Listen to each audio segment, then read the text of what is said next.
132 বছরের ইতিহাস, অগণিত স্মৃতি আর প্রাচীন আচার অনুষ্ঠানকে বুকে নিয়ে বাঁকুড়ার হিরবাধির দিকতর গ্রামে আজও মহাসমারোহে পালিত হয় দুর্গাপুজো। এখানে দেবী পূজিতা হন হরপার্বতী রূপে। শুধু ধর্মীয় অনুষ্ঠান নয়, এই পুজো হয়ে উঠছে গ্রামের মানুষের মিলনক্ষেত্র ও গৌরবের প্রতীক।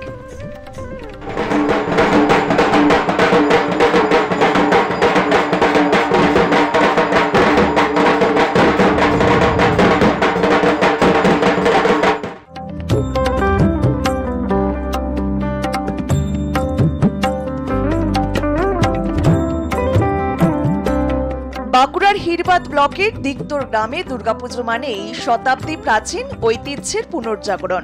ক্ষত্রিয় সম্প্রদায়ের এই পুজো এবার পা দিল 132 বছরে, যার মন্দির ঘিরে জমজমাট উৎসবের আবহে মেতে ওঠে গোটা গ্রাম। পুরুলিয়ার কাশীপুরের এক মহারাজের অনুপ্রেরণায় পুজো শুরু হয়। সেই সময়ে গোটা অঞ্চলে দুর্গাপুজোর প্রচলন ছিল না, কেবল পুরুলিয়া বাতিকরা গ্রামে ক্ষত্রিয় সমাজে পুজো হতো। তাই দিকতরের মানুষ নিজের গ্রামে পুজো শুরু করেন। শুরুতে ছিল মাটির মন্দির, পরে সেই মন্দির হয়েছে পাকা। মন্দির উদ্বোধন করেছিলেন মহারাজ স্বয়ং। গ্রামের মাঝখানে রয়েছে 4টি মন্দির: দুর্গা মন্দির, শিব মন্দির, হরি মন্দির এবং কালী মন্দির।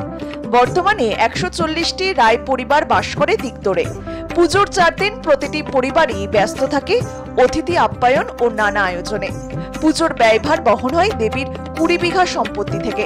পাশাপাশি গ্রামের পরিবারগুলির চাঁদা এবং সরকারি অনুদান থেকেও অর্থ আসে।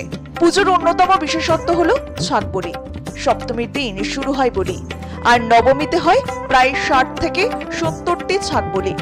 অষ্টমী ও নবমীতে অন্নভোগ বিতরণে উপচে পড়ে ভক্তদের ভিড়। আমাদের মূলত পূজাটা আপনার ক্ষত্রিয় 16 আনার পূজা, কিন্তু ক্ষত্রিয় 16 আনার পূজা হলো আমাদের আশেপাশে প্রায় 30-35টা গ্রামের লোক সবাই আমাদের এখানে এই পুজোতে অংশ নেয় এবং কাতারে কাতারে মানুষ এই সপ্তমী, অষ্টমী, নবমী, দশমী এই 4 দিন আমাদের এখানে এসে সবাই প্রতিমা দর্শন করেন। আমাদের পুজোতে অনুষ্ঠান মানে কি বলবো, প্রচণ্ড সাংস্কৃতিক ভালো অনুষ্ঠান হয়। প্রতি বছর আমাদের এখানে যাত্রা, অর্কেস্ট্রা বা গ্রামের ছোটো ছোটো ছেলে মেয়েদের নাচ, অন্যান্য ছেলেদের যুবকদের নানা রকমের হাঁড়ি ভাঙা, এই সমস্ত প্রতিযোগিতা আমাদের হয়। আমাদের পুজো শুরু হয়েছে, আমাদের পূর্বপুরুষরা পুজো করছেন কাশীপুরের রাজার কাছ থেকে। হ্যাঁ, ওখানেও রাজস্বিক পূজা আর আমাদেরও রাজস্বিক পূজা। হ্যাঁ, ওইখান থেকে আমাদের পূর্বপুরুষরা শুরু করেছেন। হ্যাঁ, আর আজ 132 বছর, অর্থাৎ 1301 সালে আমাদের পূজা আরম্ভ। 132 বছরের পূজা।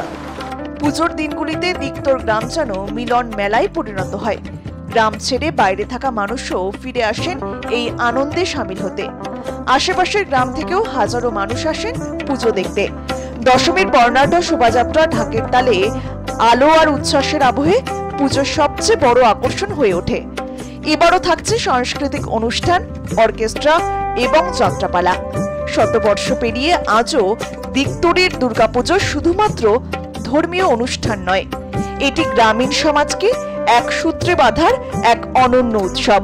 বাঁকুড়া থেকে মিলন কর্মকারের রিপোর্ট, আর প্লাস নিউজ।